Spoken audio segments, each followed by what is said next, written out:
Estamos estudiando la carta a los Gálatas. Estamos estudiando esta carta que Pablo le escribe a las iglesias de Galacia. Y en su libro radical, el pastor David Platt comparte una anécdota. Él cuenta que estuvo platicando con unos hombres, unos líderes religiosos, en un viaje misionero que tuvo por Indonesia. Y él dice que estaba hablando con estos hombres. Uno era musulmán y otro era budista. Parecía chiste, ¿no? Un cristiano, un budista y un musulmán. Y dice que ellos el budista y el musulmán estaban platicando acerca de cómo todas las religiones eran en esencia lo mismo. Ellos decían que todas las religiones hablaban de lo mismo, que al final todos eran lo mismo, que todas hablaban del amor, que todas hablaban del respeto. Ellos decían que las religiones eran diferentes caminos que las personas toman para encontrarse con un mismo propósito, que todas las religiones los acercaban a Dios. Entonces le preguntaron al pastor qué opinaba acerca de estas afirmaciones. Y el pastor David Platt escribe su respuesta. Él dice que les dijo: parece que ustedes ven a Dios en la cima de una montaña y que las religiones son diferentes caminos que los hombres toman para llegar al mismo punto, como si las diferentes religiones fueran diferentes caminos para llegar a la cima. Entonces, cuenta que cuando estaba hablando de esto, los hombres estaban asintiendo con una sonrisa en su rostro, diciendo exactamente eso es lo que queremos decir. No importa qué camino tomes, lo importante es tomar un camino. Como si lo importante no fuera qué religión tomaras, sino que tomaras una religión y que moralizara tu vida. Como si lo importante no fuera la religión en sí, sino que tomaras una religión. Entonces, el pastor misionero les respondió lo siguiente: bueno, ¿qué me dirían si les dijera que Dios no está en la cima esperando ser encontrado? ¿Qué dirían si les dijera que Dios ha bajado de la montaña para encontrarse con el hombre? Entonces los hombres se quedaron asombrados con la respuesta y dijeron: pero ¿cómo puede ser eso? ¿Cómo es posible que Dios se haya bajado de la cima para encontrarse con el hombre? Entonces el pastor les dijo: permítanme presentarles entonces a Jesús. Permítame contarles cuando Dios bajó de la montaña a acercarse con el hombre. Y es que, hermanos, vivimos en un mundo que quiere encontrarse con un Dios a veces hecho a la medida de la imaginación de nosotros. El mundo vive persiguiendo un Dios conforme a su imaginación. El mundo vive persiguiendo al Dios del éxito. El mundo vive persiguiendo al Dios del dinero. De hecho, el mundo también vive persiguiendo al Dios de los likes, al Dios del sexo o al Dios de cuanta cosa nos imaginamos. Y aunque el mundo tiene una verdadera necesidad de encontrarse con el único Dios verdadero, la realidad es que el mundo no lo busca, y no lo busca porque no lo conoce. Porque si Dios existe y Él no es producto de mi imaginación, entonces Dios es más grande de cualquier otra cosa que me pueda imaginar. Por eso nosotros damos gracias a Dios porque su evangelio nos ha alcanzado. Porque su evangelio nos ha iluminado o ha iluminado nuestros corazones y ahora podemos conocer al Dios verdadero. Sin embargo, el peligro para la iglesia o el peligro para muchas iglesias tal vez no es el de crear un Dios conforme a nuestra imaginación. Tal vez el peligro de la iglesia es tratar de llegar a Dios por medios creados conforme a nuestra imaginación. Tal vez el mundo no puede acercarse a Dios porque no lo conoce, pero la iglesia que sí lo conoce algunas veces comete el error de querer acercarse a Dios por medios creados por nosotros mismos. Este era el problema de la iglesia de los Gálatas. Este era el problema de los Gálatas, una comunidad de creyentes que habían recibido el evangelio.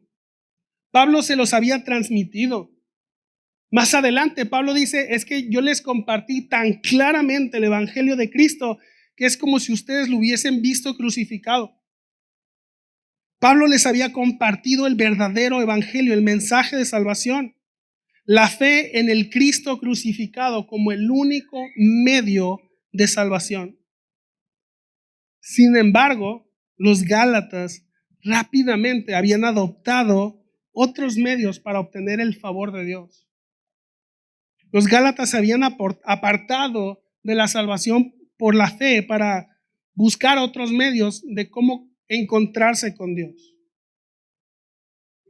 ¿Recuerdas el resumen del evangelio al inicio de los de Gálatas que leímos al principio? Nos compartió el pastor hace unas semanas.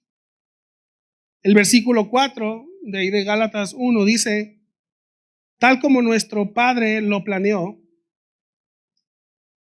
Jesús entregó su vida por nuestros pecados para rescatarnos de este mundo de maldad en el que vivimos. En este solo versículo vemos por lo menos 3 características del verdadero evangelio.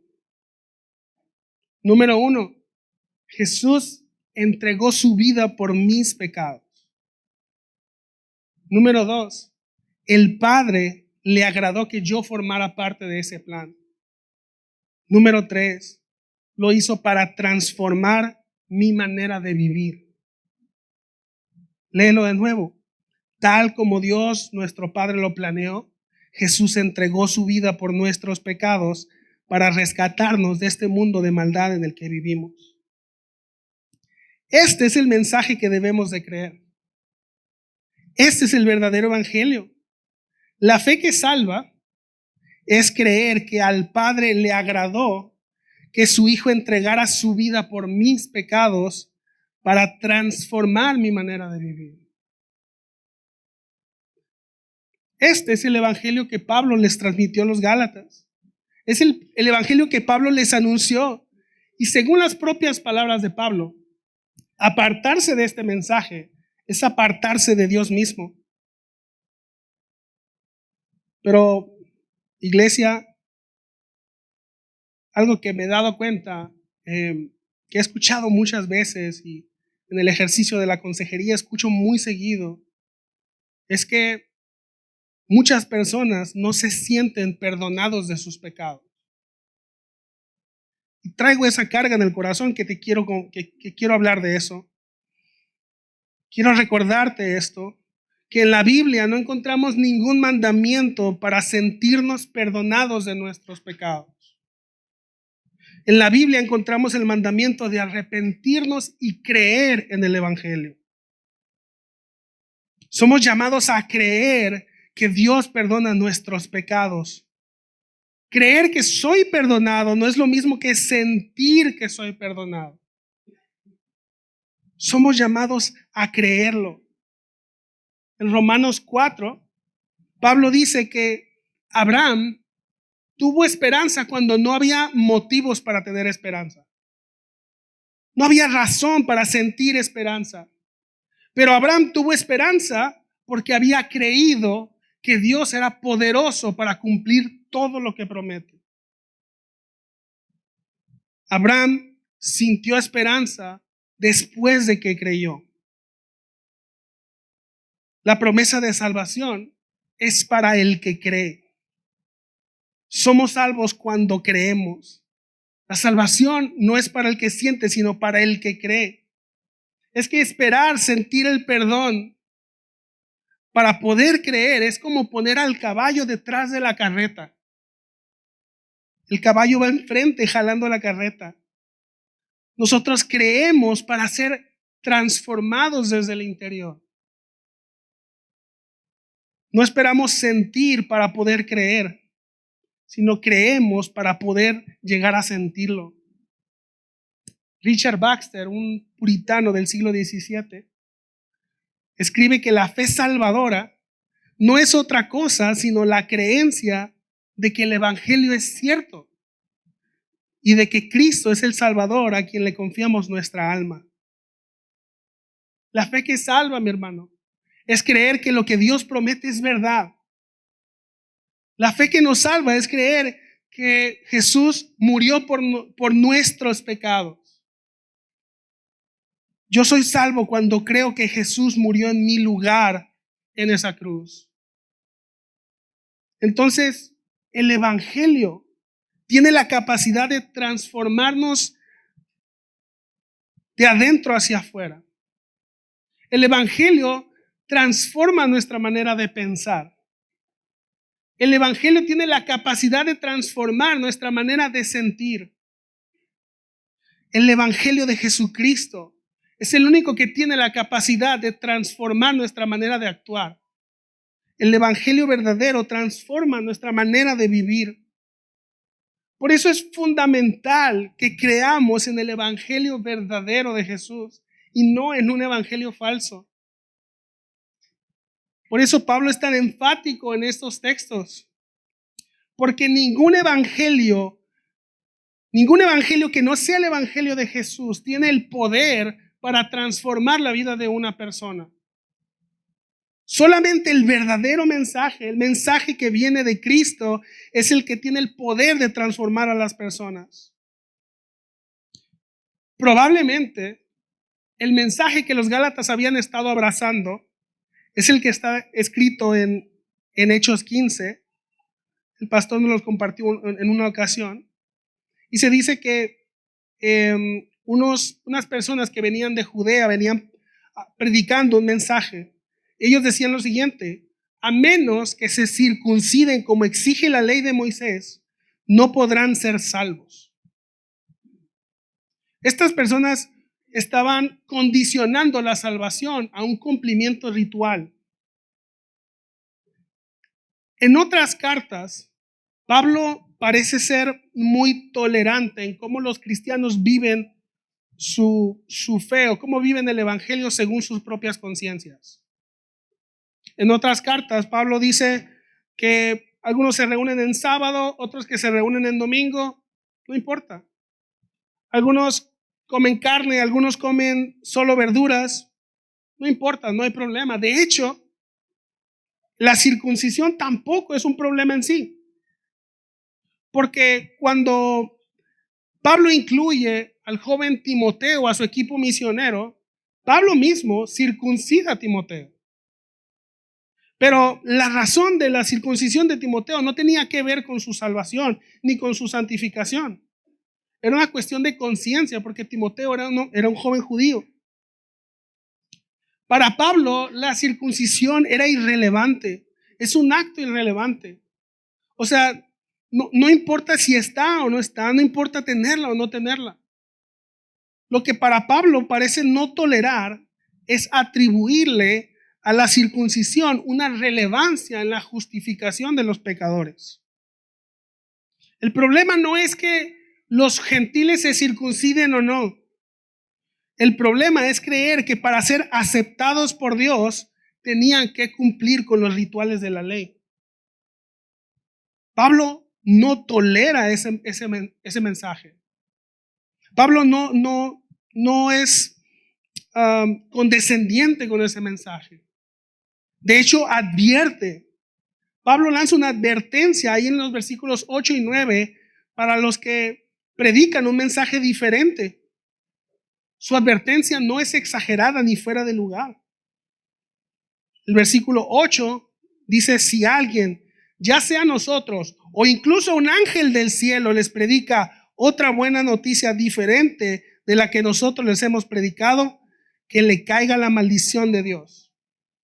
Repito lo que ya hemos dicho: si alguien predica otra buena noticia distinta de la que ustedes han recibido, que esa persona sea maldita. Pablo no tolera otro mensaje de salvación. No es tolerante. Y seguramente esta declaración de Pablo no cayó nada bien en el grupo de personas que pretendía judaizar a los gentiles. Muy seguramente esta declaración no cayó nada bien. Pero Era necesario que Pablo lo hiciera. Era necesario que Pablo hiciera esta advertencia. Y aunque esta declaración era obvio que no caería bien y que le traería represalias, Pablo no se limitó. Su manera de vivir no dependía de la aprobación de un grupo de personas. Su manera de vivir no dependía de que un grupo de personas aprobara sus acciones o no. Pablo vivía su vida en dependencia solamente a la aprobación de Dios. Su manera de andar, él deseaba que fuera conforme a la voluntad de Dios, que fuera aprobado solamente por Dios. Observa el versículo 10. Queda claro que no es mi intención ganarme el favor de la gente, dice Pablo, sino el de Dios. Si mi objetivo fuera agradar a la gente, no sería un siervo de Cristo. Primeramente, quiero aclarar dos cosas que Pablo no está diciendo en este verso. Pablo no está diciendo que quiere ganarse su salvación. Cuando Pablo dice que quiere ganar el favor no quiere ganar el favor de la gente, sino el favor de Dios, no está diciendo que quiere ganar su salvación. Porque es Pablo mismo el que en otras cartas dice que la salvación es por gracia. Y si es por gracia, no es por méritos. Es decir, que la salvación es gratuita. Y si es gratuita, no tiene un costo. ¿Qué pensarías si alguien llegara con un regalo y antes de darte el regalo te dijera, pues sí, pero cuesta tanto? ¿Qué pensarías de una persona que te quiere cobrar un regalo? Que no es un regalo, no te está regalando nada. Si tienes que pagarlo, no es un regalo. O si llegaras el día de paga en tu trabajo y llega tu patrón con un sobre y te dice, te voy a dar un regalo, y lo abres y es tu sueldo. No es un regalo. Si tú tuviste que trabajar por tu sueldo, entonces no se trata de un regalo. La salvación es por gracia, es gratuita. Para nosotros no tuvo un costo. Costó la vida del Hijo de Dios, un costo que nosotros no podemos pagar, pero es la voluntad de Dios que los que reciben la salvación de Dios sea gratuito, sea gratuitamente por su gracia. Entonces Pablo no está diciendo que quiere ganar su salvación, que su intención es ganar su salvación. Lo que Pablo quiere decir es que sus acciones tenían el propósito de hacer siempre la voluntad de Dios. Pablo quería que su andar fuera conforme a la voluntad de Dios, no conforme a la voluntad de las demás personas, o tampoco conforme a la voluntad propia. Pablo dice que su propósito es hacer siempre la voluntad de Dios. Otra cosa que Pablo no está diciendo es que a él no le importa el bienestar de los demás. Pablo no quiere caerle mal a la gente. No es su intención caer mal, porque dice, no es mi intención ganarme el favor de la gente, sino de Dios. La vida de Pablo prueba que desde su conversión, él siempre vivió para ayudar a las demás personas.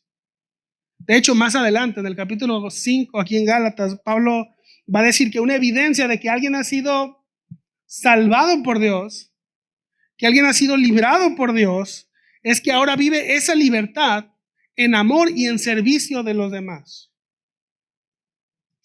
Entonces, no es que Pablo no le importe el bienestar de los demás. Él sabe que el servicio y el amor a los demás es importante. Mira, Dios nos creó con emociones. Dios nos hizo con la capacidad de sentir emociones y la capacidad de amar. Así nos diseñó Dios. Pero nuestra capacidad de amar debe estar siempre orientada primeramente a Dios. ¿Cuál es el primer mandamiento? Amar al Señor con todo tu ser, con todo tu corazón, con toda tu alma, con toda tu mente y con todas tus fuerzas. El segundo es parecido, amar a tu prójimo como a ti mismo. Así que Pablo no está diciendo que quiere caerle mal a la gente, que no le importa lo que la gente piense. Lo que Pablo quiere decir es que su amor al prójimo está subordinado a su amor por Dios. Pablo, por supuesto que ama a su prójimo, pero subordinado a lo que es su amor por Dios. Entonces Pablo no quiere decir que quiere ganarse su salvación. Tampoco Pablo quiere decir que no le importa lo que la gente piense o que quiere caer mal a propósito. Hay un principio que vemos en esta declaración que Pablo hace. Una vez más, el versículo 10 dice, queda claro que no es mi intención ganarme el favor de la gente, sino el de Dios. Si mi objetivo fuera agradar a la gente, no sería un siervo de Cristo. Vemos un principio en este verso y es que todos tenemos la necesidad de ser aprobados. Todos buscamos aprobación. Todos buscamos la aprobación de alguien más. Por lo tanto, el que no está buscando primeramente la aprobación de Dios, está buscando la aprobación de las demás personas. Esto la Biblia lo llama el temor a Dios, o el temor a los demás, o el temor al hombre. El temor es un sentimiento con el cual Dios nos creó.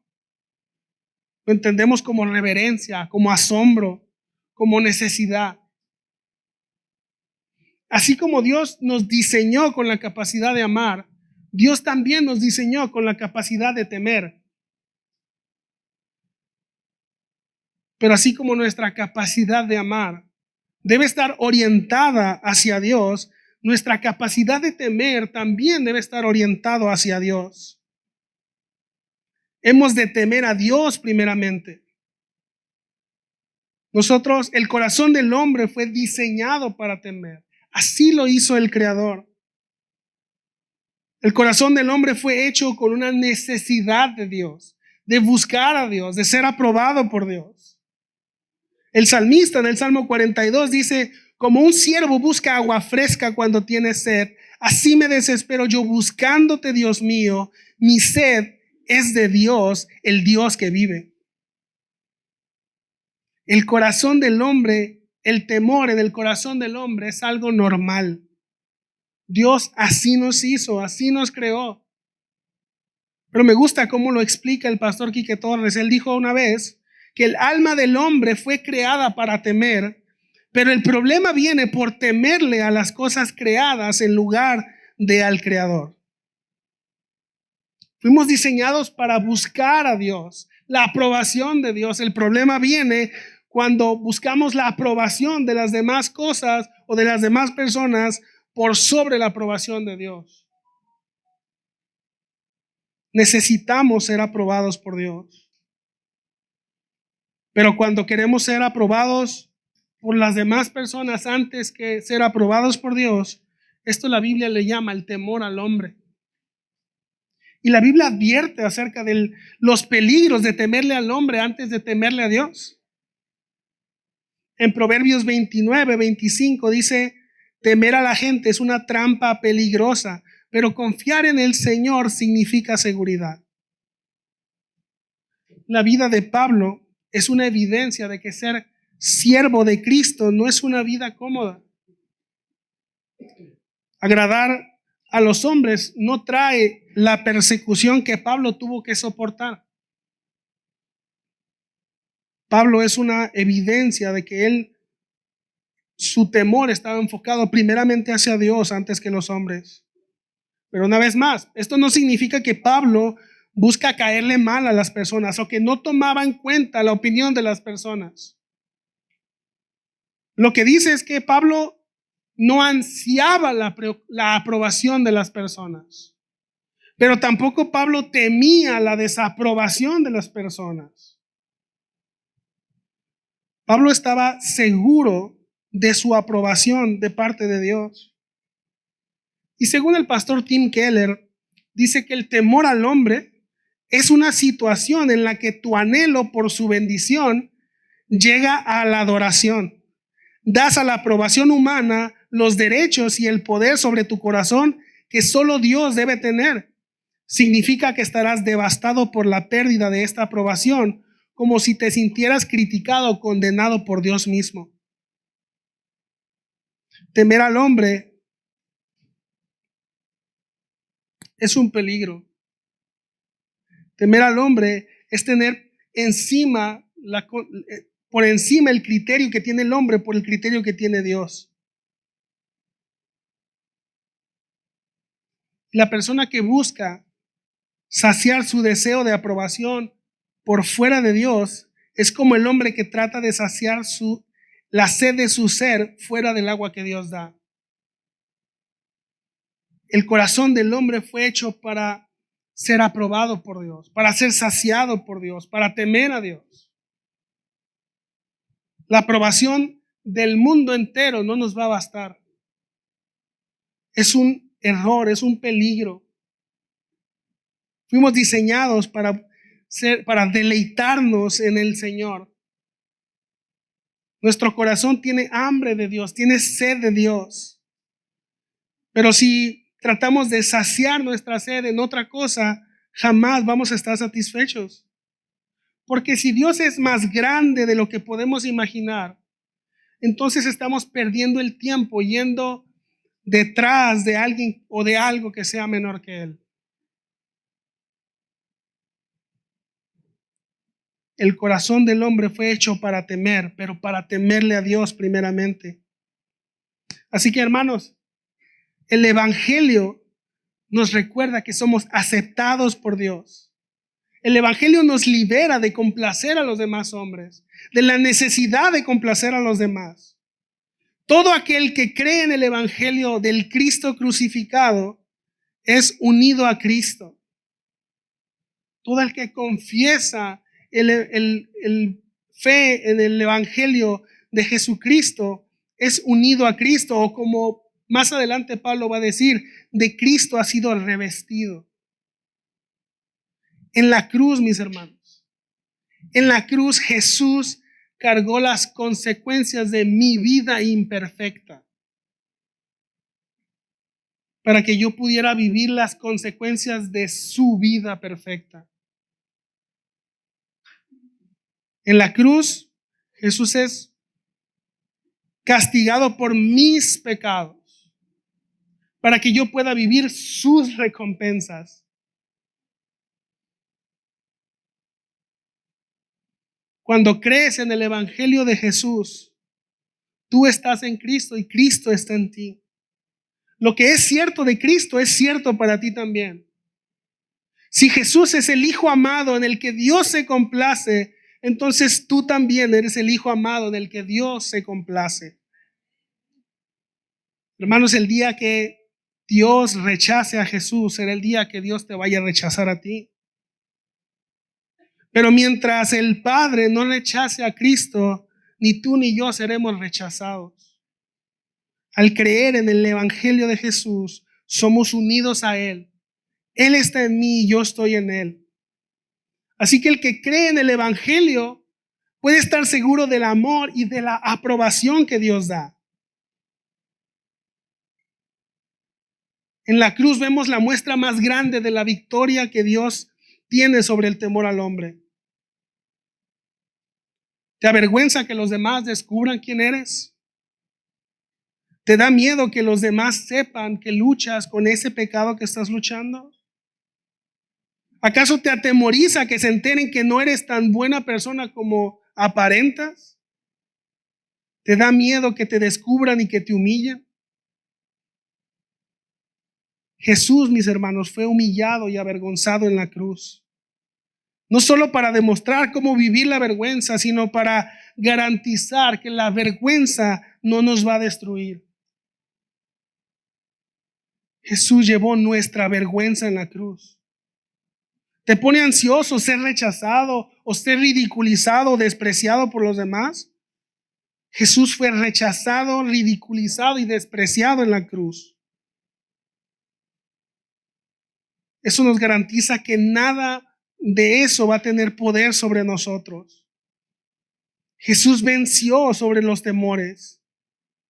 Si tienes miedo de los ataques o de las amenazas que los demás puedan tener, quiero decirte que Jesús murió en la cruz, oprimido por los soldados romanos, para resucitar al tercer día y darnos la esperanza de una recompensa eterna que no va a ser robada ni atacada nunca.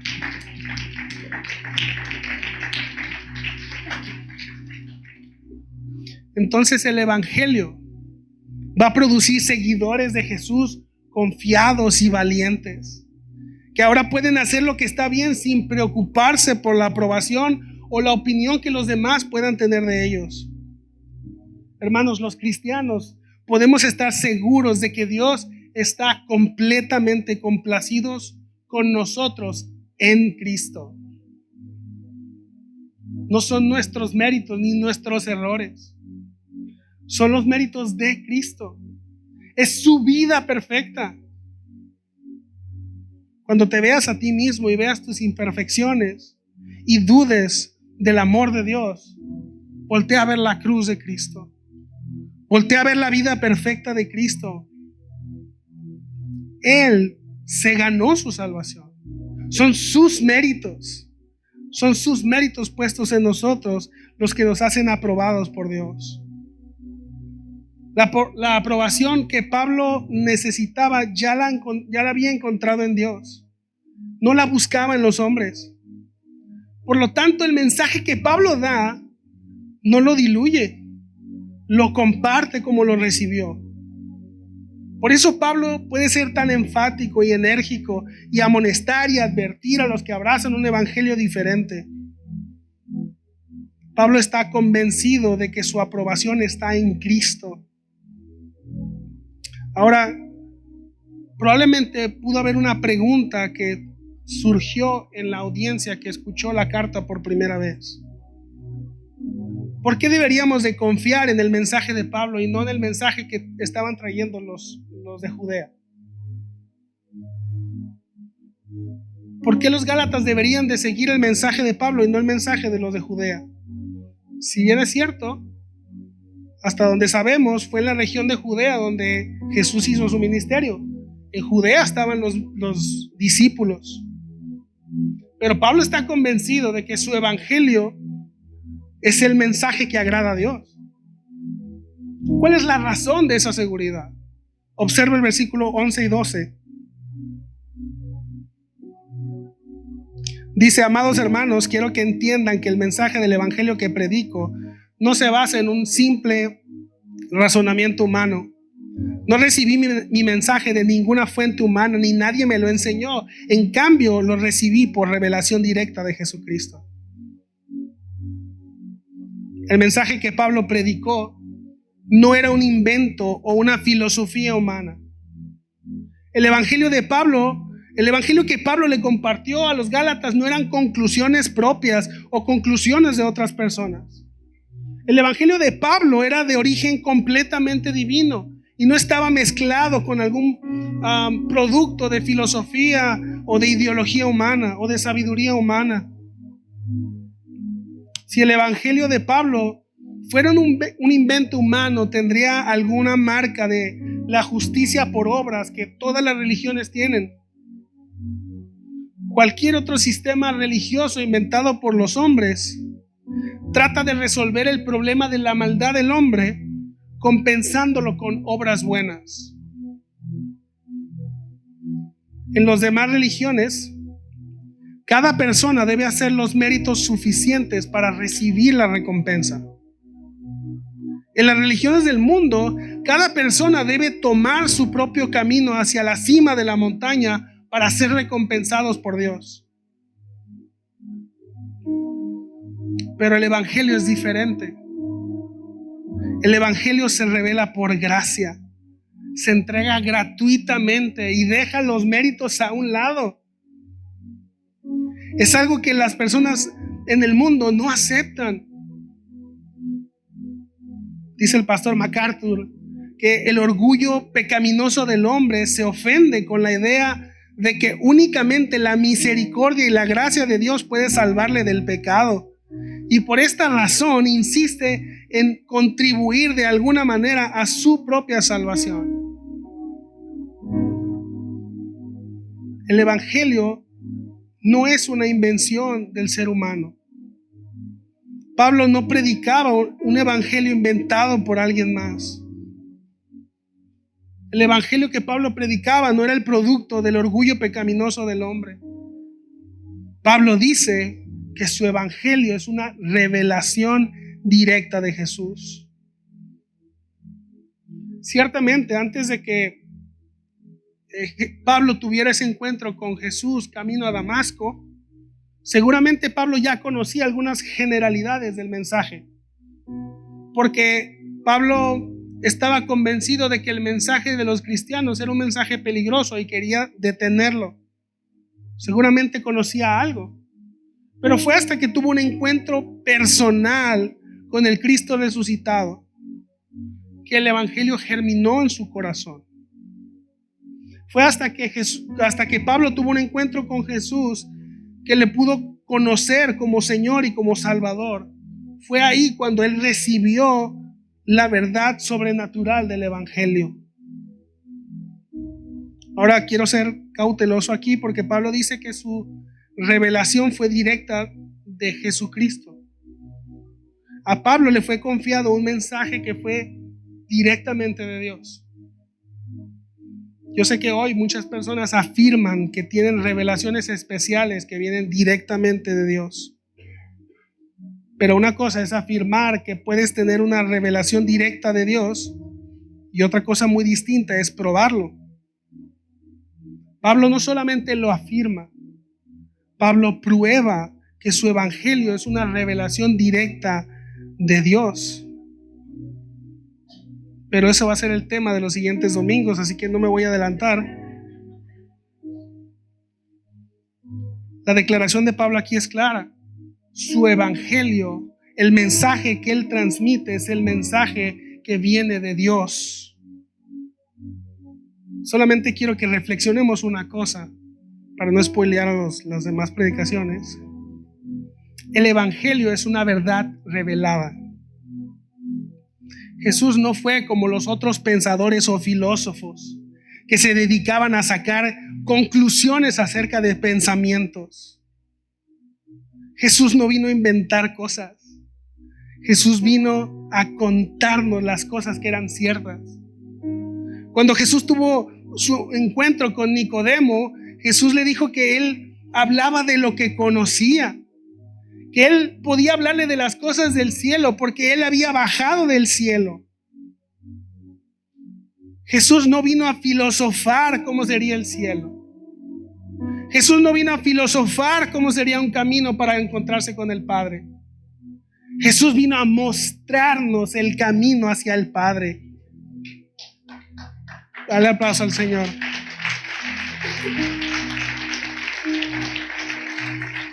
Jesús no inventó ningún camino. Jesús es el camino. Jesús es el Verbo encarnado. En Jesús habita toda la plenitud de la deidad. Jesús es la imagen del Dios invisible. En Jesús encontramos el camino. Este es el mensaje que el pastor misionero le dijo a aquellos hombres en Indonesia. Dios no se quedó en la cima de la montaña esperando que los hombres buenos puedan llegar hacia Él.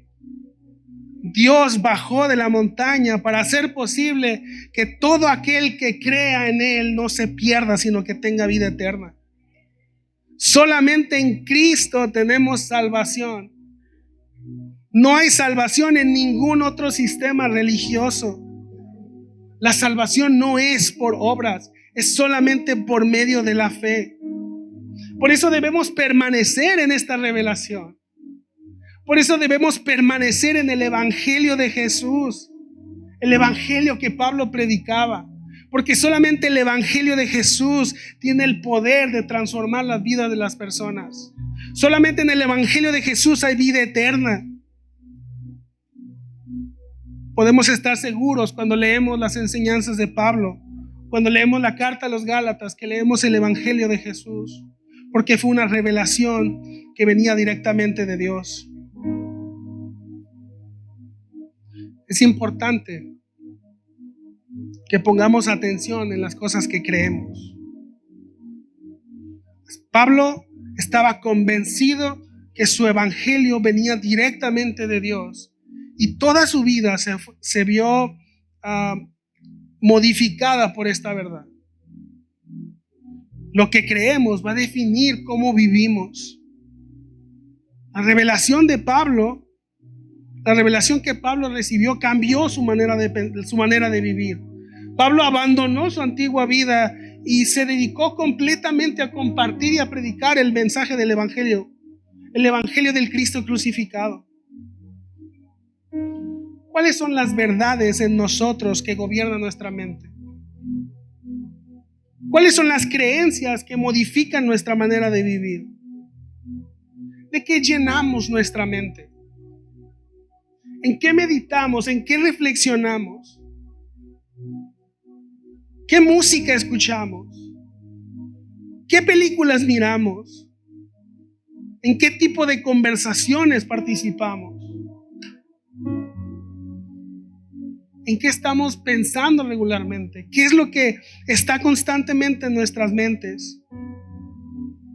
Los pensamientos que tenemos eventualmente se convierten en creencias. Toda creencia en algún momento fue un pensamiento que pasó por nuestra mente, aunque a lo mejor ya no reflexionemos en ese pensamiento. Nuestras creencias van a ser los filtros con los cuales respondemos en cada situación de la vida. Por eso debemos prestar atención a lo que pensamos. De hecho, podemos prestar atención en las decisiones que tomamos, porque vamos a ver qué es lo que es más valioso para nosotros. Lo que vivimos es realmente lo que creemos. Aunque a veces nos queremos convencer de lo contrario. Yo puedo tratar de convencerme de que tengo una vida fitness o una vida saludable, pero si mis acciones no lo reflejan, entonces no es cierto. Mis acciones demostrarán si realmente creo que una vida saludable o fitness es una vida valiosa para mí. Las decisiones que tomamos regularmente, hermanos, revelan los compromisos más profundos que hay en nuestro corazón. ¿Qué tanto dicen nuestras vidas de nuestra relación con Dios? ¿Realmente tenemos una relación con Él? Al comprender las decisiones que tomamos, podemos sacar a la luz los compromisos que son más profundos en nosotros. Aquellas cosas que son el motor que nos impulsa a vivir. Así que, hermanos, que sea el evangelio del Señor, que sea la aprobación de Dios lo que nos mueva a actuar, no el temor al hombre, no la opinión de los demás. Hermanos, si Dios no aprueba tu vida, no importa si el mundo entero te acepta. Pero si Dios te acepta, hermano, no importa que todo el mundo te rechace. Jesús vino al mundo y el mundo lo rechazó. Una evidencia de que estamos caminando con Él es que somos rechazados por el mundo que también lo rechazó a Él.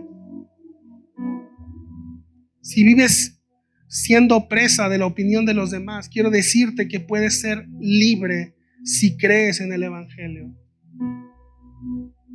Si eres creyente y constantemente estás siendo presa de la aprobación de los demás, te invito a que le pidas al Señor que revele lo que hay en tu corazón.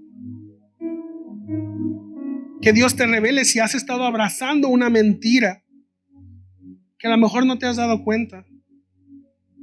Nuestro corazón es engañoso, nos engaña a nosotros mismos. Pero Dios conoce nuestro corazón mucho mejor de lo que nosotros lo conocemos. Así que, hermanos, que sea el evangelio, el verdadero evangelio lo que defina nuestra vida. Que sea el evangelio y la verdad del evangelio lo que defina cómo vivimos, cómo andamos. El evangelio del Cristo crucificado. El evangelio que dice que Jesús entregó su vida por mis pecados, que lo hizo conforme a la voluntad de Dios, que a Dios le agradó que yo formara parte de ese plan. El evangelio que transforma mi manera de vivir. Te repito el versículo 4 que leímos al principio. Tal como Dios, nuestro Padre, lo planeó, Jesús entregó su vida por nuestros pecados para rescatarnos de este mundo de maldad en el que vivimos. Si nunca habías escuchado el evangelio de Jesús, o si ya lo habías escuchado pero hoy suena diferente, quiero decirte que no son mis palabras. Es la voz del buen pastor que te está llamando. Si hoy suena diferente este mensaje, o si suena urgente, si hoy suena real, es el buen pastor que te está llamando. No rechaces su llamado, atiende su llamado. Hermanos, Jesús es el único camino al Padre. Solo en la cruz de Jesús encontramos el perdón de nuestros pecados. Este es el evangelio que Pablo le entregó a los Gálatas. Este es el evangelio que transformó la manera de vivir de Pablo. Es el evangelio en el que nosotros debemos creer y permanecer para que sea transformada nuestras vidas. Este es el único evangelio que tiene el poder de transformar nuestra manera de vivir y nuestra manera de pensar. Permanezcamos, hermanos, siempre en el evangelio de Jesús. Que sea el motor que impulse nuestras vidas. Que sea la fuente de la cual nosotros podamos vivir.